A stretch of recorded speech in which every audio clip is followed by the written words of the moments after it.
Incoming transmission. The basic problem is that we are living in a virtual reality. We're living in a totally controlled environment, an environment that has been created by mass media. Now, many people, especially young people, accept unquestioningly the reality that is presented by the media.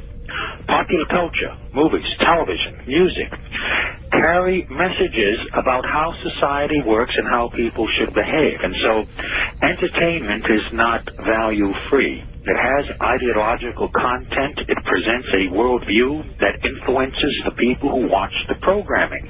There is a reason why television networks and the music industry, the various companies, they have programming departments.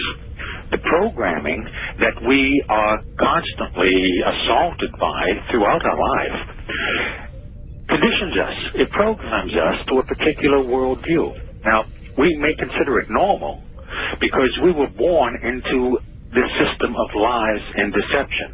In fact, deception has become part of the social framework of society. And because we were born into this situation and our parents were born into it and have suffered from it, we don't know any better. And so we don't necessarily see things as they are.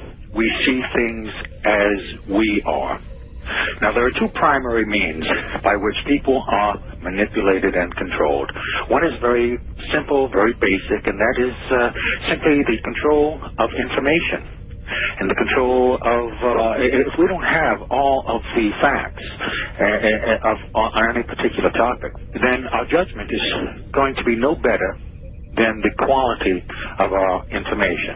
And in spite of the fact that we have an information overload through all the information that's available on the internet and other sources, we have to have the presence of mind to be able to evaluate the information that we have available. And it's a matter of having to dig through and determine what's true, what are the lies, what are the half-truths, under that one basic heading, information control, where there has been a long-held consolidation of ownership of the different medias, press, publishing, film, music, television, consolidated ownership into the hands of very few individuals, the multinational corporations. Today, there are half a dozen multinational corporations that are controlling the information and entertainment choices that people have. Working as an editor, it was easy to see how simple it is to change the meaning of an event or change the meaning of what someone says through editing. And so I was very well aware of how plastic and moldable media reality was. But I didn't fully appreciate the extent to which we are all manipulated and controlled by media, including those people who work in it.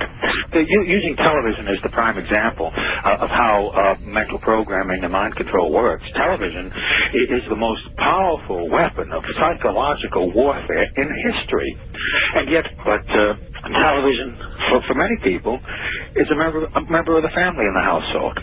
It's the primary member. Yes. It runs the household. Yes, well, not only that, but it's the primary source of information, and the television, in effect, represents an altar, a religious altar that the nation is worshiping before.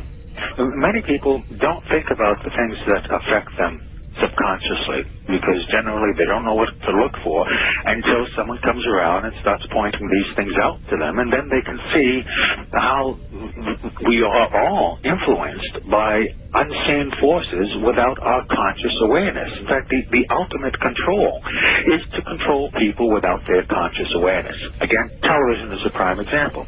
Think back to whenever you have observed young children or older adults sitting watching television.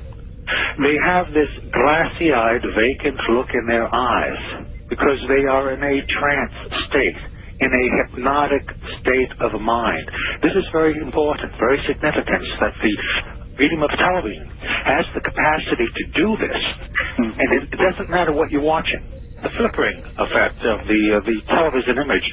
Although it appears to be static and stationary, it is actually flickering. We don't see it consciously, but subconsciously, the repeating visual pattern of the flicker induces the trance state. And that's the basic principle behind hypnotic programming, is that you get the subject to focus the attention of the conscious mind on one of the five senses. So in the case of watching television, we're talking about the sense of sight and the flickering image. In the case of sound, any repeating sound pattern will induce the trance state. Now, why this is important is that we are more suggestible to mental programming during this state of mind than at any other time. We're very vulnerable to manipulation at this time.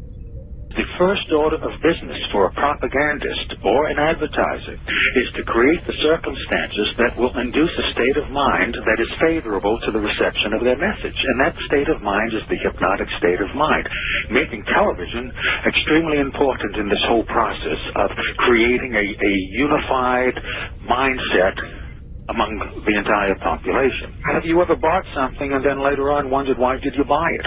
I think we've all had that kind of experience. Quite a few times. Well, that's a common everyday illustration of being triggered to make a purchase based on a conditioned response that has been built into us to have a preference for a particular product. In fact, that is the whole point of programming, whether it be by an advertiser or a propagandist. There's really no difference between the two. One's selling products, the other is selling ideas. The whole point is to build into us a conditioned response where we will respond automatically without thinking, with a preference for a particular idea or preference for a particular product. And that is the whole point of programming. If you think about it, whenever you hear news broadcasters speak, you realize that regardless of their ethnic background, whether they be black, white, Hispanic, or Oriental, they all have a similar manner of speaking.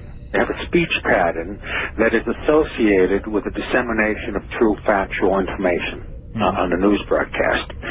Their speech pattern is similar to the patterned speech of a hypnotist. The news broadcaster looks directly into the camera and into the eyes of the viewer. Another hypnotic technique.